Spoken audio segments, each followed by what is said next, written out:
Taas ang kamay! Huwag niyo ako sasaktan, please. Sino ba kayo? Wag! Dito. Wag! Bilis! Dali!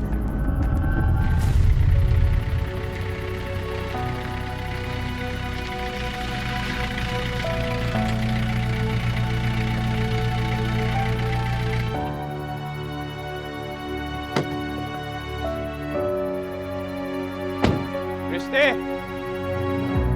Christy! Christy! Christy! Leon! Leon, ano ba? Bakit ka ba nagsisisigaw? Mga bata, nagpapahinga na. Bakit yung ginawa sa akin to? Bakit yung ginawa sa akin to? Bakit yung ilalayo si Jeremy sa akin? Natahimik ka ngayon dahil alam ko yung plano niyo ni Jordan. Wala ka bang planong sabihin sa akin? Ano? Leon, Ano? magsasabi na. Sige, umalis kayo! Umalis kayo, pero hindi nyo isasama ang anak ko!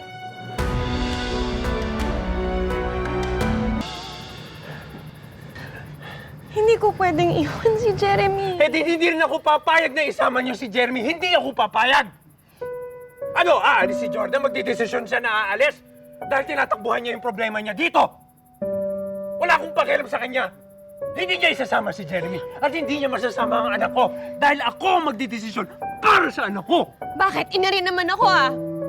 Ina ako ni Jeremy. May karapatan din ako magdesisyon para sa kanya.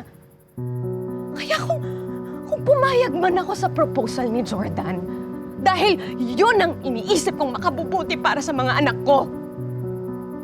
Ganon?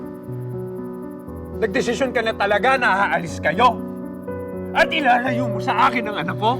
Gusto mo malayo sa akin ang anak ko? Ha, Chrissy? Gusto mo yon? Leon, hindi ko gusto ilayusin si Jeremy. Hindi. Kailangan ko siyang protektahan, Leon. Walang ibang pwedeng magprotekta kay Jeremy kundi ako. Ako ang tatay. Ako ang magdidesisyon para kay Jeremy. Hindi mapupunan ni Jordan ang lahat na maibibigay ko bilang ama kay Jeremy. Naiintindihan mo ba yun? Yun ang isipin mo.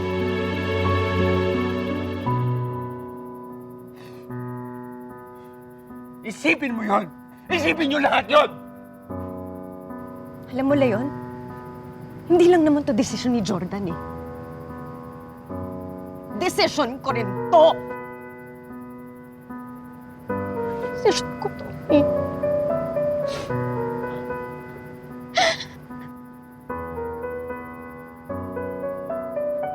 Christy, alam mo, napakalayo ng Amerika, hindi ba?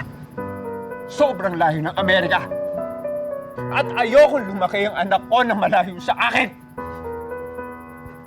Dahil alam ko na malalayo ang loob niya sa akin pag lumaki siya na hindi ako kasama.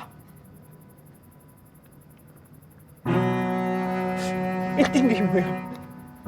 Intindihin mo lahat yun. Lahat, Leon. Lahat inisip at inintindi ko na. Pero si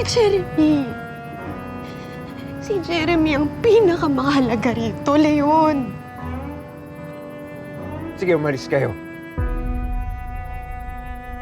Umalis kayo.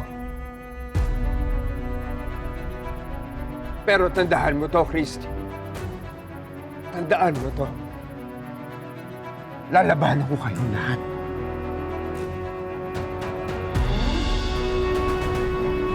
Yan ang gusto mo? Sige. Sige, kasi hindi ako natatakot sa'yo.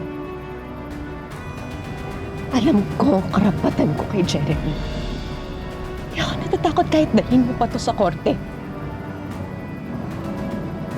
Kaso baka lalo ka lang mawalan ng karapatan.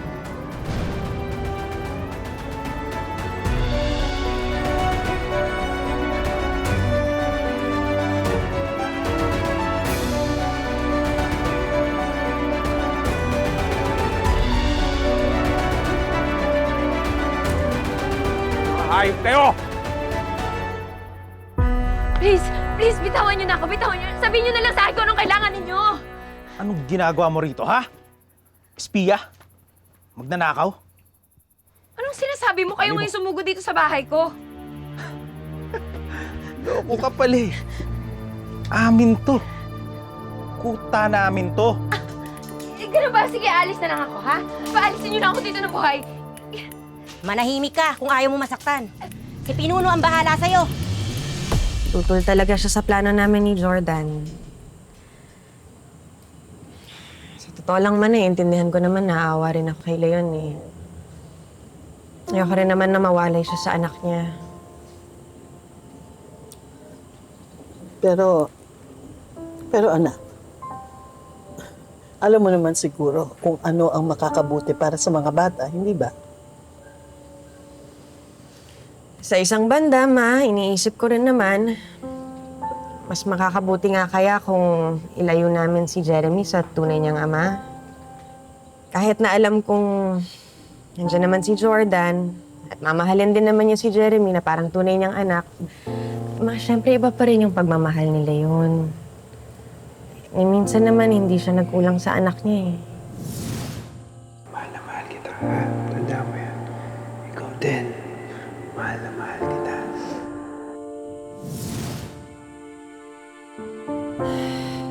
Ako man, naawa rin naman ako kay Jeremy kasi ayoko rin naman mapalayo si Jeremy sa ama niya. Isipin mo kawawa yung bata, Ma. Mawawalan agad ng ama. What about me, Mommy?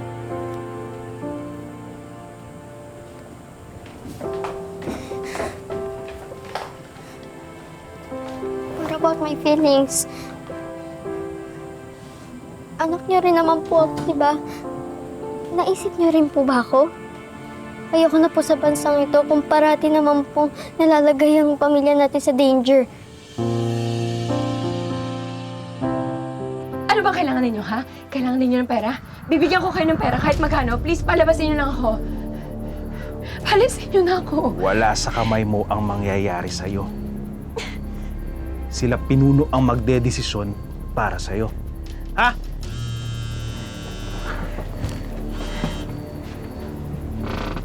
Hello? Sino yan? Sino ang kausap mo? Balisin niyo na ako, please. Balisin niyo na ako dito. Zorro, sino naman yan? Ginagawang bahay tong Kuta Dos. Di pa alam kung anong motibo. Pero kailangan masingil to. Ano bang kailangan niyo sa akin? Paalisin niyo na ako.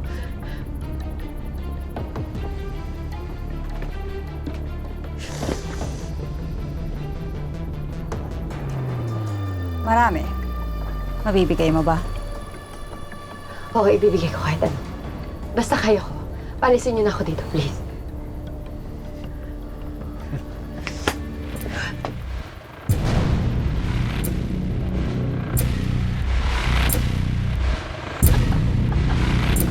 Dagan mo 100,000 para tapos ang problema mo. Wala kong ganun kalaking pera.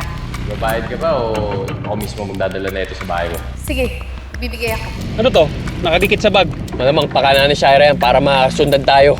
Ikaw lang yung nagpadama sa akin ng tunay na kaligayahan. Maraming salamat, Jordan. Sama-sama tayo! Ano?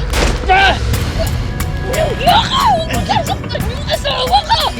Tatapusin nyo ng dalawa.